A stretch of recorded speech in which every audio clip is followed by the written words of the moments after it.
Pangaea Exiles, written by Jeff Brackett. June 17th, 2147 AD. Chapter 1. Sean tried not to smile as he walked from the drone terminal to the slidewalks. His team presentation had gone exceptionally well. He'd successfully proven his code, and his supervisor had selected his project to present to management next week. The resulting feeling of accomplishment made everything seem brighter. The air was cleaner than normal, and the beautiful blue skies with nary a cloud reflected his mood as he stepped onto the slidewalk entrance track to the faster inner tracks. He nodded and greeted fellow slidewalkers with what were evidently overly exuberant highs and hellos as they in turn looked away, trying their best to ignore him. If his next demonstration went well, and he was sure it would, he was probably looking at a promotion and a serious bump in pay in the very near future. Probably enough of a bump to move himself and his daughter into a safer neighborhood, maybe even into one of the upscale corporate housing complexes. He was so lost in his daydreams that he barely noticed the accompanying surge of acceleration as he stepped onto each successfully faster track until he was walking along the traffic ribbon at a relative speed of more than 50 miles per hour. Having made his way to the fast tracks, he walked leisurely for the few minutes it took him to make it to the Northwest Quadrant Suburb Exchange. Wind whipping through his hair, he smiled to himself. The warning sign ahead let him know he had 2 minutes to navigate his way back to the outer slidewalk.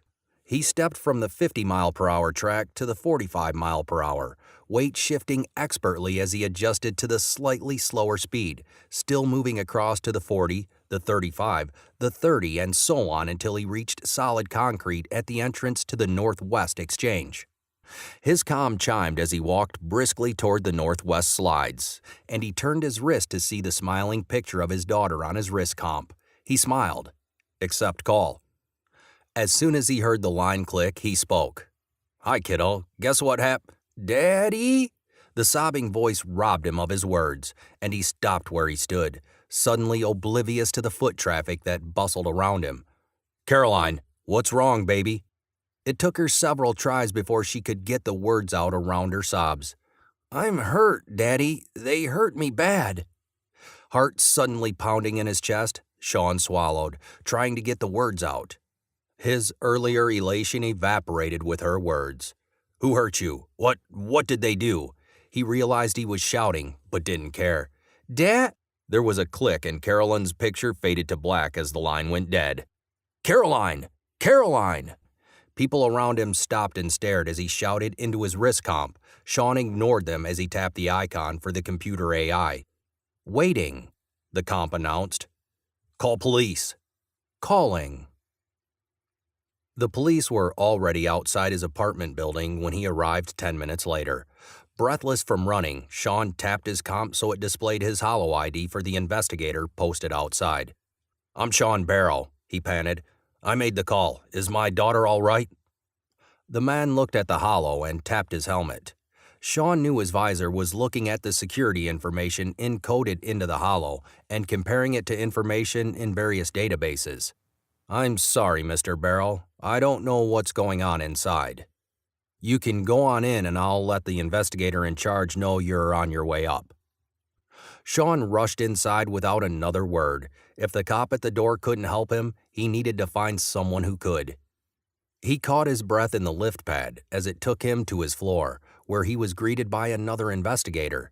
She was a woman of slight build, but her demeanor left no doubt that she was all business. "Mr. Barrow?" "Yes, is my daughter all right?" "I'm sorry, but before I can discuss any details, I need to see your ID." Once more, he flicked his holo on. She examined it briefly and looked back at him. Before she could say anything more, Sean interrupted her. "Now, how is my daughter?" The woman hesitated. "I'm sorry, but I need you to answer a few questions."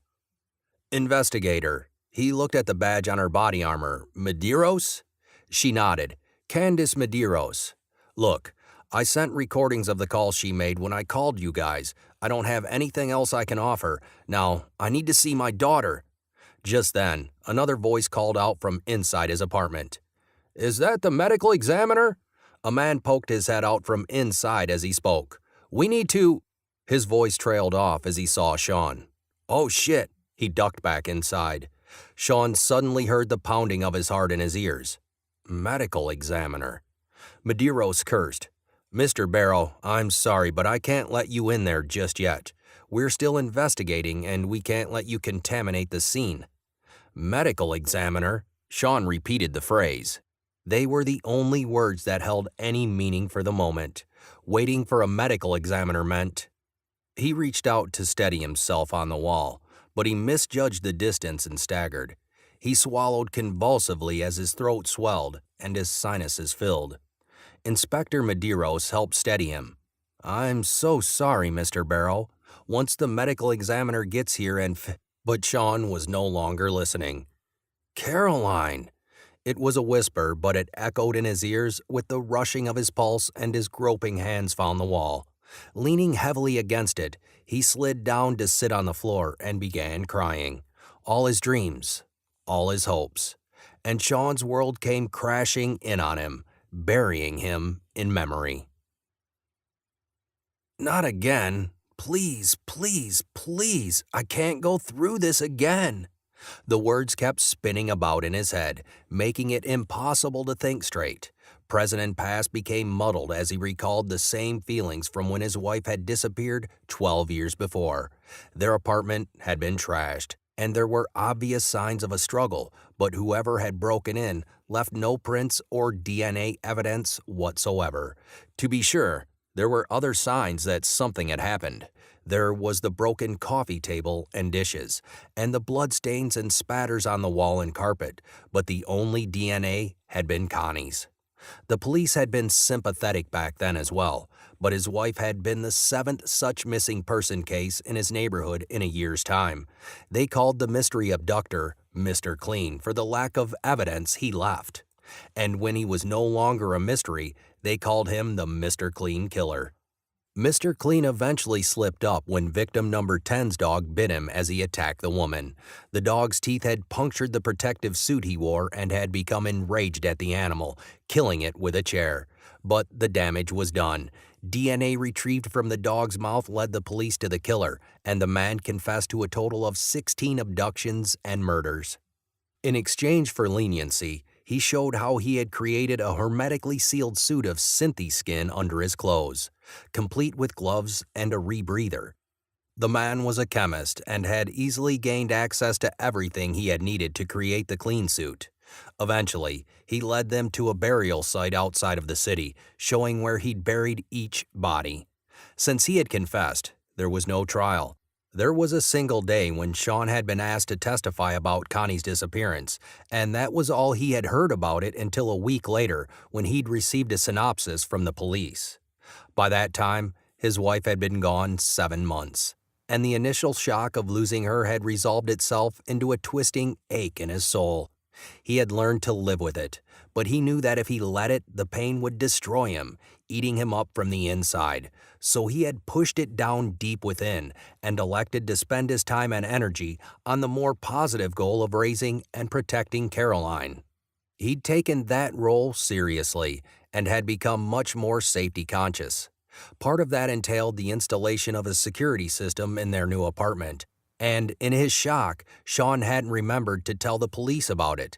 The system wasn't top of the line, but it was the best he'd been able to afford. It included sonic and visual stunners, gas, and an auto-dial connection to the nearest security station, all activated with the press of a button. But Caroline hadn't had a chance to hit that button. None of it had done her any good.